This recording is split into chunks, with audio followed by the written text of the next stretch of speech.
The March sun blazed mercilessly over the dirt road, cutting through rural Texas, when the black Cadillac stopped in front of the weathered wooden gate. Helena pressed her face against the cold glass of the air conditioning, watching the endless fences that disappeared into the golden horizon. The smell of cattle and damp earth invaded her nostrils when her father rolled down the window to speak with the man approaching. "Richard? My grandson." The hoarse voice carried decades of work under the... "Son?" John, at 75, still maintained straight shoulders and calloused hands firm on the gate. His dark eyes, identical to Richard's, sparkled with a mixture of joy and concern. Helena felt her stomach contract. At 17 years old and weighing 210 pounds at 5'5", she had learned to read people's expressions. Her grandfather watched her with gentle curiosity, not with the disguised contempt she saw in her father's eyes and those of her schoolmates. "Dad, Helena's going to stay with you for us." "Few months," Richard said, avoiding looking at his daughter through the rearview mirror. "She needs to learn some lessons about discipline and hard work. Maybe here she'll understand that she can't continue being a disappointment to our family." The words cut like poisoned razors. Helena swallowed the lump in her throat, feeling tears burn behind her eyes like hot iron. Even so, she kept her head high when she got out of the car, carrying only a backpack with basic clothes. Her father had made it clear there would be no luxuries on the ranch. She needed to learn what real work was. "Take good care of her, Dad," Richard murmured, already getting back into the car. "She comes back when she learns to value herself, if that's even possible." The Cadillac disappeared in a cloud of red dust, leaving Helena alone with a grandfather she barely knew. The wind carried the distant lowing of cattle and the chirping of mockingbirds hidden in the oak trees. For a moment, the silence was deafening.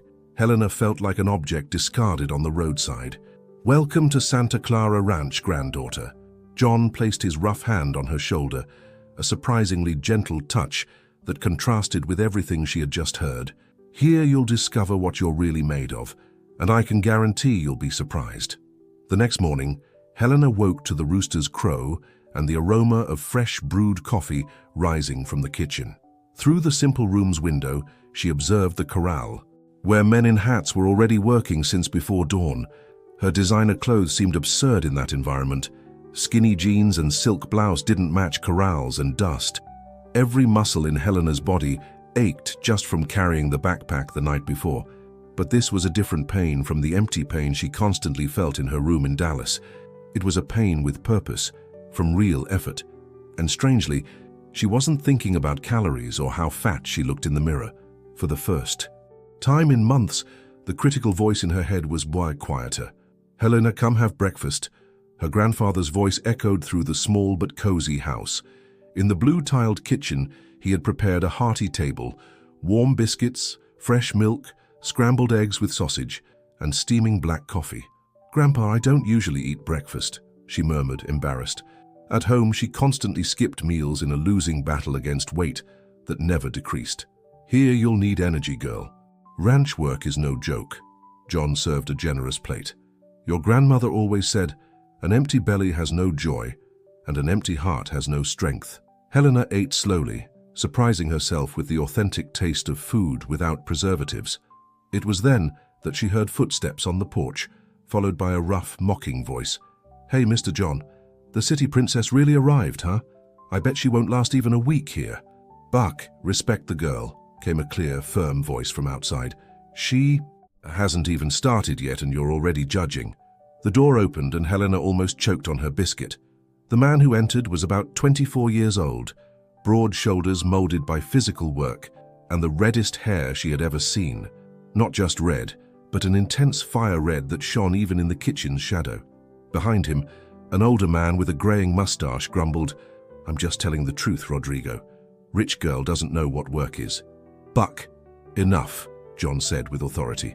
"Rodrigo, come here. I want to introduce you to my granddaughter." Rodrigo took off his hat, revealing green eyes that contrasted dramatically with his flaming hair. Helena expected the judgmental look, the expression of discomfort she always saw when people met her. Instead, he smiled naturally and shot a warning look at Buck. "Pleasure, Helena. Your grandfather doesn't stop talking about you." Rodrigo extended his hand, which was clean despite the morning work. "Good to finally have you visit." "Just Don't mind Buck, he always growls at new people, but he's got a good heart. Hi. Helena shook his hand, feeling calluses that spoke of years of honest work. For a few seconds, they looked at each other. She noticed a small scar on his forehead and how his eyes didn't lower to evaluate her body like the boys at school did. Buck snorted. Good heart nothing. I just don't want to have to carry her on my back when she faints on the first day. Buck, get out of here and go check the north. Past your fence, John ordered, clearly annoyed. And next time you talk about my granddaughter like that, you'll be looking for another place to work. When Buck left grumbling, Rodrigo sat at the table with a sigh. Sorry about that, Helena. He's not a bad person, just suspicious of changes. Rodrigo, take Helena to see the property after breakfast, John said, observing the interaction with a thoughtful look. She's going to stay with us for a while, and she needs to learn how things work. Here. Sure. Do you ride, Helena? Rodrigo sat back down, taking a cup of coffee. Ride? Horses? Helena widened her eyes. I've never ridden in my life. Then we'll start with Star. She's gentle and patient. Rodrigo laughed, a genuine sound that warmed something in Helena's chest. Everyone has to start somewhere. Even I fell off horses about 50 times when I was a kid. As they finished breakfast, Helena observed Rodrigo talking with her grandfather about the ranch routine. There was a familiarity between them, a mutual respect she had never seen at home. Rodrigo spoke about the animals as if they were family, mentioning each cow by name, worrying about a calf that had been born the previous week. Helena, did you bring work clothes? John asked, noticing her urban attire. I didn't bring anything appropriate, she admitted, embarrassed. I have some clothes that someone left here before, Rodrigo said hesitantly, avoiding her eyes. They're the right size and suitable for the field. There was something in his hesitation that sparked Helena's curiosity, but she didn't ask. Instead, she thanked him sincerely. Perhaps the first time in months she had genuinely thanked anyone for anything. An hour later, wearing sturdy jeans and leather boots that fit perfectly, Helena felt strangely comfortable. Rodrigo had chosen the clothes carefully, including a straw hat to protect her face from the sun. Now you really look like a true rancher, he said, adjusting the reins of the gentle mare. Star, this is Helena. Be gentle with her. The mare was light brown with a white star-shaped marking on her forehead. Helena touched her soft neck, feeling the powerful muscles under the warm skin. It was the first time she had touched such a large animal, and the sensation was both frightening and comforting. She's beautiful, Helena whispered, and intelligent. Rodrigo trained her personally, John commented, watching with satisfaction. He has a special gift with animals, and with people too. Helena noticed how Rodrigo blushed slightly at the compliment, lowering his eyes modestly. There was something about him that challenged everything she thought she knew about men. He was strong but gentle, confident but humble, and when he looked at her there was no pity in his eyes. There was genuine interest. In the following weeks, Helena discovered a completely new rhythm of life. She woke with the sun, helped in the corral, learned to milk cows and care for the animals. Every movement she made had purpose. She wasn't burning calories to get thin, she was working to keep the animals healthy. And for the first time in years, she felt her own body as something functional and strong, not just an object of constant criticism. Rodrigo became her teacher in everything, from how to approach a bull without scaring it to the correct technique for fixing a fence. He was patient, never making her feel stupid for not knowing basic things about rural life. Buck, initially skeptical, began to change his opinion when he saw Helena persist day after day, even when her hands became full of blisters and her muscles ached. In the third week, when she managed to get a stubborn calf back into the corral by herself, he grumbled something that sounded almost like approval. Maybe the girl has more grit than I thought. One afternoon, while fixing a fence in the farthest pasture, the midday sun became relentless. Rodrigo had taken off his sweat-soaked shirt, which now hung on the fence post, revealing a torso defined by years of rural work. Helena tried not to look, but it was impossible to ignore how his muscles moved as he hammered the nails, sweat glistening on his pale skin, dotted with freckles that spread across his shoulders.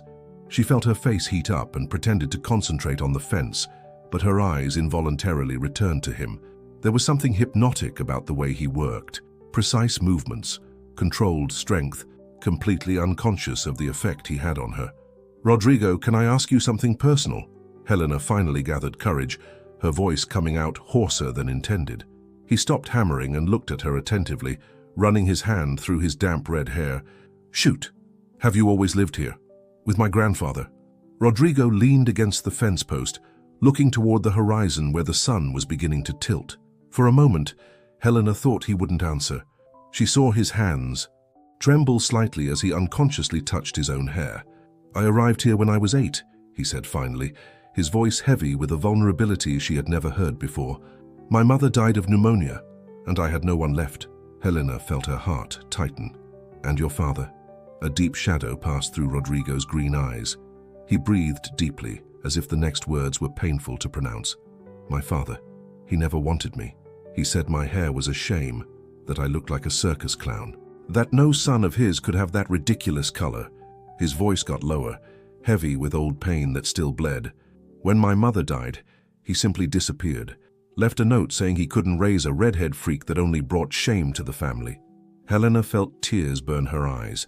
The cruelty of the words echoed her own experiences with rejection, but in an even more brutal way. "It was Mr. John who found me at the bus station 3 days later. I was trying to catch any bus to get away. From there, without money, without destination." Rodrigo smiled sadly, but there was gratitude in his voice. "He brought me home, gave me a real family. He said my hair was like fire, that fire wasn't meant to be hidden, it was meant to illuminate and warm those around it." "At least we both know what it's like to be different," Helena murmured, gently touching his hand. "What it's like to be rejected by those who should love us." Rodrigo looked at her intensely, and she saw that he truly understood. Not the condescending pity she received from others, but genuine understanding born from similar experience. "Your father," Rodrigo hesitated, as if afraid to open a wound. "Why did he bring you here?" Helena told him about the years of constant criticism, the frustrated diet attempts, the cruel comparisons with other girls, how her father was ashamed to introduce her at social events, how he had sighed with relief when she preferred to stay home rather than embarrass him in public. "He said I need to learn to value myself," she finished bitterly, "as if I didn't know I'm a walking disappointment to him." "Helena." Rodrigo turned completely toward her, his hands firm on her shoulders. "You're not a disappointment. You're one of the bravest people I know. How many city girls would have the courage to learn to work on a ranch, to put up with Buck on the first day and still come back on the second?" Rodrigo paused for a moment, as if carefully choosing his next words. "You know what I see when I look at you. I see someone who has the strength to start over from scratch, someone who didn't give up, even when everyone said she should. I see someone who makes me feel like I don't need to hide." Helena felt something move in her chest, a sensation that took a moment to recognize as real hope, not just the desperate wish for things to get better. That night, during dinner, John observed the two young people with evident satisfaction. There was something different in the air, a new energy he recognized from his own youth days. Even Buck seemed more relaxed, mumbling something about the girl getting the hang of things. "Helena, you're getting stronger every day," John commented, serving more chili and cornbread on her plate. "And Rodrigo, I've never seen you so alive." Rodrigo blushed to the roots of his red hair, and Helena felt her own cheeks warm. After dinner, they walked to the pasture where the cows rested under the stars. The full moon illuminated everything with magical silver light. Helena breathed deeply, feeling the pure air fill her lungs, noticing how her breathing had become easier, deeper. "Helena," Rodrigo said softly, stopping near the creek that cut through the property. "There's something I want to tell you." She turned to him, her heart racing like a drum in her chest. "Since you arrived here, I feel different, like it's finally possible to be myself completely." He breathed deeply, as if preparing to jump off a cliff. "You make me feel like my red hair isn't a curse, that I don't need to hide or apologize for existing." "Rodrigo," Helena took a step toward him. "I know we're very different. You come from a world I can't even imagine, and I'm just a ranch hand with no family, no name, nothing to offer except—" "You have everything to offer," Helena interrupted, touching his face with fingers that still trembled slightly. "You taught me I can be strong. You showed me I can be useful. That I can make a difference. For the first time in my life, I feel beautiful. Not because I changed my body, but because you really see me. They kissed under the moonlight, a gentle but intense kiss that sealed something deeper than attraction, a mutual understanding, a recognition of similar souls who had found their home in each other. In the following weeks, Helena flourished in a way that surprised even herself. Her muscles were defined by constant work. Her skin gained a healthy glow, golden from the sun, and her eyes lost the constant sadness they had carried for years. More importantly, she smiled, a genuine smile that illuminated her entire face and even made Buck smile back sometimes. Rodrigo also changed. Helena's presence brought a new confidence to him, a certainty that he deserved to be loved exactly as he was. They worked side by side during the day and spent nights talking about dreams and plans for the future. John watched everything with the wisdom of someone who had lived enough to recognize true love when he saw it. Frequently, he caught the two laughing together while working, or exchanging looks that spoke more than words. But John also knew that not all fairy tales were simple, and his experience told him that the greatest tests were yet to come. The town's annual rodeo arrived like a storm of excitement and nervousness. Colorful posters announced cash prizes for the best riders, and the entire rural community prepared for the event of the year. "Rodrigo, you have to participate," Helena insisted for the 10th time that week. They were in the corral, watching him work with a particularly stubborn calf. "You're the best rider I've ever seen." "Helena, you don't understand." Rodrigo avoided her eyes, focusing on the ropes he was adjusting with more force than necessary. "When I enter an arena, everyone stares. Not at my talent, at my hair. I've heard the jokes, the comparisons. Here comes the clown. Where's the red nose? I bet he rides worse than he looks. Show them that fire burns those who underestimate it," she said with fierce determination. "Your hair isn't a defect, Rodrigo. It's your trademark. It's what makes you unique and magnificent." He stopped working and looked at her intensely. In Helena's eyes, he saw absolute faith, a certainty he didn't yet possess about himself. "What if I fall? What if I make a fool of myself in front of all those people? You'll have to live with the jokes too. Then I'll be there to help you get up," Helena replied without hesitation. "Like you did for me all these months. And if anyone makes jokes, they'll have to deal with me." On rodeo day, the arena was packed. Helena positioned herself in the stands, wearing her best country outfit, an embroidered blouse that John had bought especially for the occasion, and jeans that now fit perfectly on her transformed body. She had defined muscles in her arms and a confident posture that drew some admiring glances. When Rodrigo's name was announced, a murmur ran through the crowd. Some laughed when they saw him enter the arena, his red hair shining like flames under the spotlights. "Look at Flamehead," someone shouted from the stands. "He'll need more than pretty hair to ride Tornado." Another mocked, causing laughter. Helena felt her blood boil. Rodrigo was positioning himself on the angriest bull in the rodeo, Tornado, an animal that had thrown 15 consecutive riders that season. She saw the tension in his shoulders, the way his hands trembled slightly, and shouted, "Show them, Rodrigo, real fire!" The gate opened. For 8 eternal seconds, Rodrigo and Tornado danced a wild and primitive dance. The bull jumped, spun, charged with impressive fury, trying to throw that man off its back. But Rodrigo stayed firm as if he were part of the animal itself. His red hair flew like liquid fire, and gradually the crowd's scorn transformed into pure admiration and respectful silence. When the siren sounded, indicating he had completed the regulatory time, the arena exploded in deafening applause. Rodrigo dismounted with feline elegance, taking off his hat to greet the crowd that now acclaimed him as a hero. "Flamehead! Flamehead!" the crowd chanted, but now the nickname sounded like tribute, not insult. Helena ran down from the stands, her eyes shining with pride, her heart exploding with joy. But when she got close to the arena, she stopped abruptly, as if she had been punched in the stomach. 3 women had surrounded Rodrigo, all young, stunning, wearing tight clothes that highlighted sculptural bodies. One of them, a blonde with blue eyes and a wasp waist, had placed her hand on his arm possessively. "You were incredible," the blonde said, moving closer, her red lips shining under the lights. "I've never seen anyone ride like that. You have to teach me some things, privately." "I'm Amanda," said another, a tall brunette with endless legs. "My father has the biggest ranch in the county. You should get to know us better." "And I'm Claudia," the third one interjected, an artificial redhead who looked like she came out of a magazine. I've always had a thing for special men, unique ones. Helena watched from afar, feeling her heart shatter like glass. The women were everything she wasn't. Thin, confident, sophisticated, the type that appeared in magazines she used to flip through with painful envy. Rodrigo looked uncomfortable, but was being polite, answering their questions. Helena saw when he looked in her direction, searching for her in the crowd, his face lighting up for a moment. For a second, their eyes met.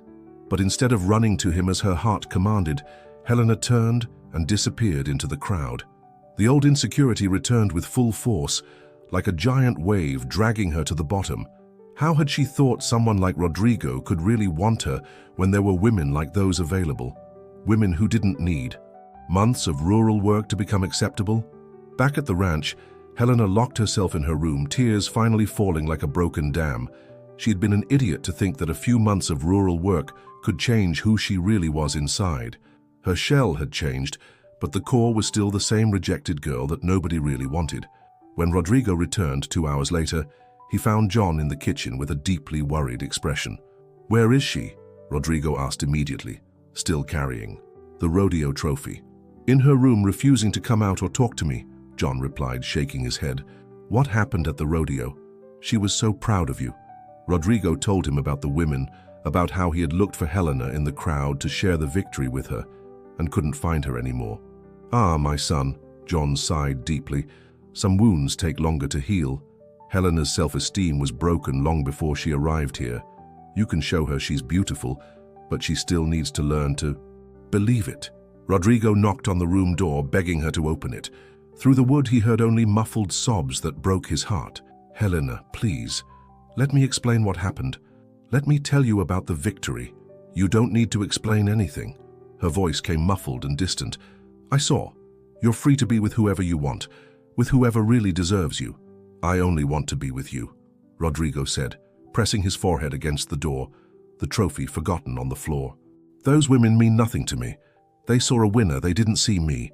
You're the only one who really sees me. You're everything I want." But Helena didn't respond, and eventually Rodrigo gave up, heartbroken, carrying the trophy that should have been a shared joy. Night fell tense over Santa Clara Ranch, with 3 people who loved each other separated by misunderstandings and insecurities that seemed impossible to overcome. It was then that the strange noises began. It was almost midnight, when John woke to the sound of nervous lowing coming from the main corral. In his 75 years of rural life, he had learned to distinguish normal animal sounds from signs of real danger. He got up quickly, putting on his boots and grabbing the flashlight. Through the window he saw strange lights moving near the corral where Emperor stayed, his elite breeding bull valued at $80,000 and the pride of decades of genetic improvement. "Rodrigo!" John knocked on the young man's door. "Wake up! There's something very wrong in the corral." Rodrigo jumped from bed, still wearing his rodeo clothes. Through the window, he also saw the lights and heard the distinctive sound of a truck engine. "Cattle rustlers," Rodrigo murmured, feeling adrenaline surge through his veins. "Mr. John, get the shotgun, I'll get the revolver." The noises also woke Helena, who came out of her room with swollen eyes from crying so much. Seeing the 2 men arming themselves, her heart raced. And all the previous drama was instantly forgotten. "What's happening?" "They're trying to steal Emperor," John explained quickly. "Helena, you stay here.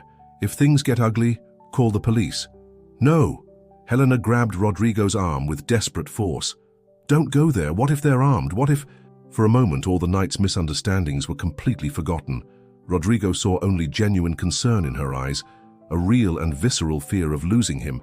"It'll be okay," he said gently, covering her hand with his. "I promise I'll come back. To you." The 3 walked silently toward the corral, using darkness as cover. As they approached, they could see the situation better. 3 men were trying to force Emperor into a cage truck. The bull, weighing more than a ton, resisted with all his immense strength. "Force that damn animal," one of the thieves yelled. "He's worth a fortune." "Go easy or he'll get hurt and lose value," another responded. John signaled for Rodrigo to position himself on the other side of the corral while he approached from the front. Helena stayed behind, but close enough to help if necessary, her heart beating like a war drum. "Stop right there! Release my cattle!" John shouted, emerging from the darkness with the shotgun pointed. "You're surrounded!" Rodrigo appeared from the other side, the revolver steady in his hands. "Police are already coming," he lied convincingly. The thieves panicked, dropping the ropes and running in different directions like cockroaches when the light comes on. One of them stumbled and fell but got up quickly, fleeing into the woods. In seconds, the sound of an engine moving away indicated they had completely given up the theft. John fired a shot into the air, ensuring they wouldn't return. The echo of the shot traveled across the property, and gradually, silence returned, broken only by the heavy breathing of the three. "Emperor, old boy," John approached the bull, who was now calming down. "You're okay, aren't you?" The animal, recognizing his voice, approached and allowed John to check for injuries.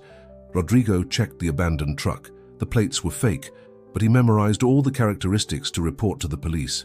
"Helena, you can call the police now," Rodrigo said, putting away the revolver. That's when they realized she was standing a few meters away, trembling. Not from fear, but from a much deeper and more complex emotion. "You could have died," she whispered, tears streaming down her face. "You risked your lives to protect the ranch, to protect our family." "Family protects family," John said simply, as if it were the most natural thing in the world. "And you two are my family."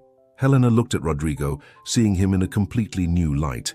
Not as someone who could reject her for prettier women, but as someone who had proven, repeatedly, his character. Someone who had faced angry bulls, armed thieves, and his own painful past. Someone who had chosen to stay by her side even when she had run away like a coward. "Rodrigo, she began, her voice choked with emotion. "Helena, I know you saw those women at the rodeo," he interrupted gently, approaching slowly. "But you need to understand something. I spent my whole life feeling like a stranger, like someone who didn't fit anywhere. Until you arrived here." He came closer, taking her trembling hands. "You make me feel like I can be exactly who I am. My red hair, my lack of family, my past. None of that matters when I'm with you. You see me as I really am, and you still stay. You still worry if I'll come home alive. Because I love you," Helena said, the words coming out naturally, as if they had always been there waiting to be said. "I love you as you are. And I'm sorry for doubting that, for letting my insecurity—" "Hey," Rodrigo touched her face delicately. "We all have insecurities. I almost didn't participate in the rodeo because of mine, but you know what gave me courage? You. Knowing you'd be there cheering for me, seeing not the red-haired clown but the man you love." They kissed again, but this time it was different. It was a kiss that sealed not just love, but trust. A promise that they would face fears and insecurities together, without running away. John watched with deep satisfaction, thinking of his deceased wife, and how happy she would be to see those two young people find true love on the ranch she had loved so much. The police arrived and, hour later, took everyone's statement and promised to intensify patrols in the region. The sheriff praised the courage of all three and said cattle theft cases had increased due to the high value of elite animals. When they finally returned home, dawn was already painting the sky pink and gold. Helena prepared coffee for everyone, and for the first time in weeks, the kitchen regained its usual welcoming atmosphere. Even Rodrigo's trophy, forgotten during the confusion, now occupied a place of honor on the table. "You know," John said, drinking his coffee slowly, observing the two young people, "Emperor isn't just a valuable bull to me. He represents 40 years of work, dreams, building something that would last beyond my life." He looked at Helena and Rodrigo with eyes that shone with emotion. "But today I realize that my true legacy isn't the animals or the land. It's you, the family we built here, the love that flourishes even after so much pain." Helena felt warmth spread through her chest. For the first time in years, she felt part of something bigger than her own problems, part of a real family. 3 months later, when the first October rains brought new life to the pastures, a black Cadillac stopped again in front of Santa Clara Ranch's gate. This time, Richard got out of the car with hesitant steps. There was something fundamentally different in his posture. Less arrogance, more vulnerability. The last weeks had been devastating.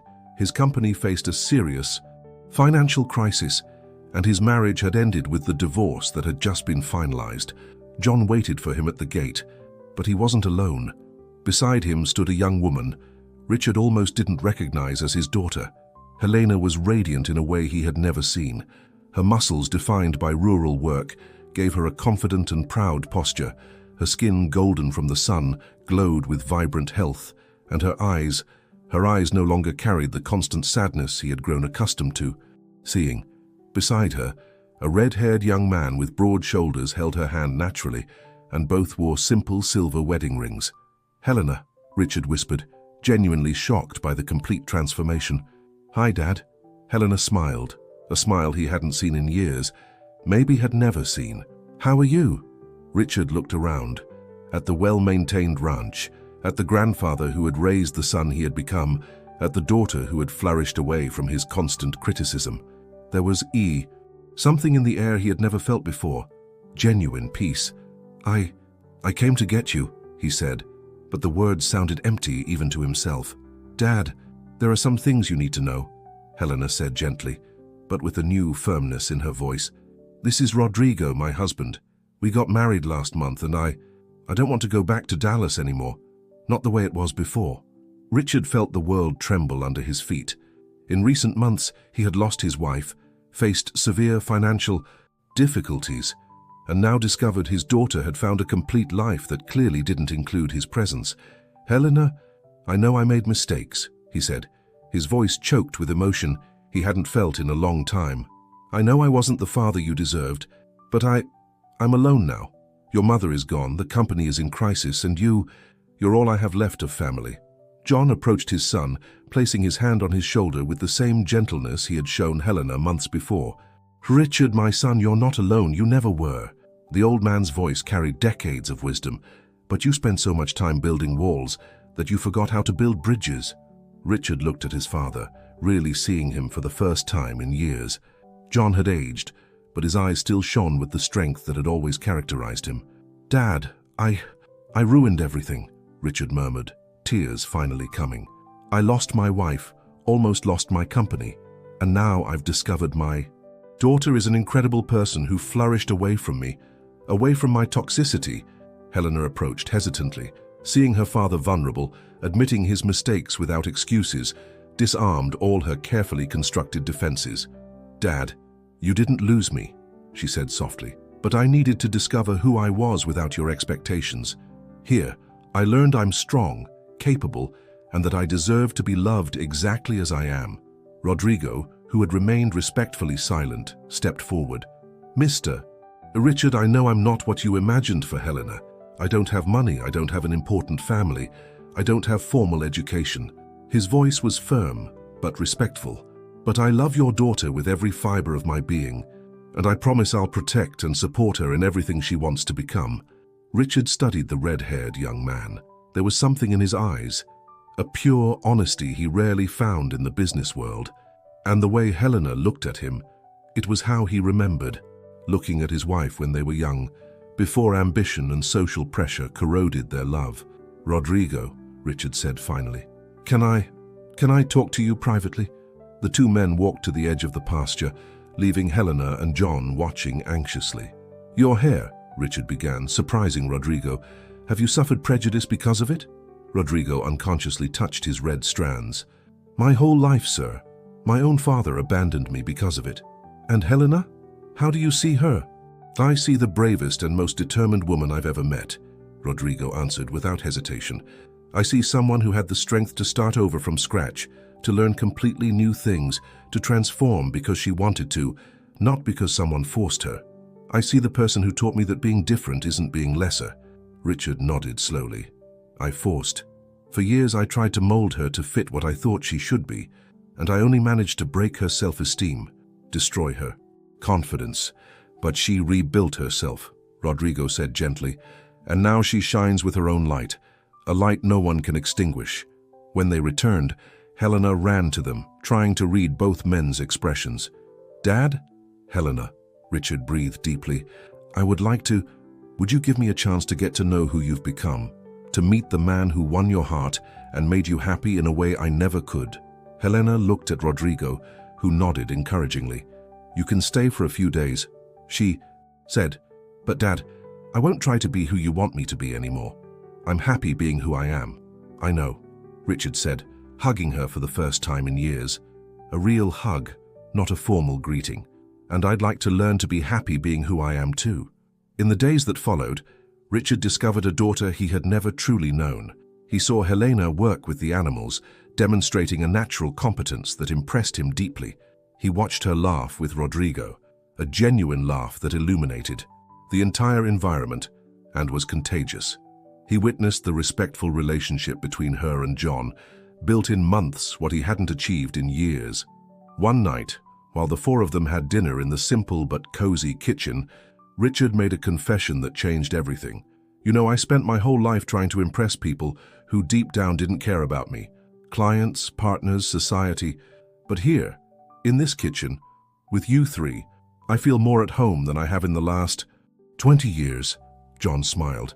That's because here you don't need to impress anyone, son. You just need to be yourself. Dad, Helena said, taking his hand across the table, you'll always have a place here. But it's an invitation, not an obligation. You need to decide what kind of man you want to be. Richard looked around the table, at the father he had neglected, at the daughter he had rejected, at the young man who had won her heart with honesty and hard work. I want to be the kind of man who deserves to be in this family, he said, even if it takes the rest of my life to achieve it. 6 months later, Santa Clara Ranch had transformed again. Richard had sold the company in Dallas and used part of the money to modernize the property, always respecting John's decisions about how to do it. He had learned to work with his hands, discovering a satisfaction in physical work he had never experienced behind a desk. Helena and Rodrigo had married in a simple ceremony on the ranch itself, with the entire rural community present, including Buck, who had become one of the biggest defenders of the city girl who became a real rancher. Helena wore her grandmother's wedding dress, altered by a local seamstress, and Rodrigo had tamed his red hair in an elegant style that still maintained his flaming trademark. On Christmas Eve, while watching the stars from the house porch, Helena reflected on the incredible journey that had brought them there. Grandpa, do you think Grandma would have liked how things turned out? John smiled, watching Rodrigo and Richard working together to fix a fence that had been damaged by rain. Father-in-law and son-in-law working side by side.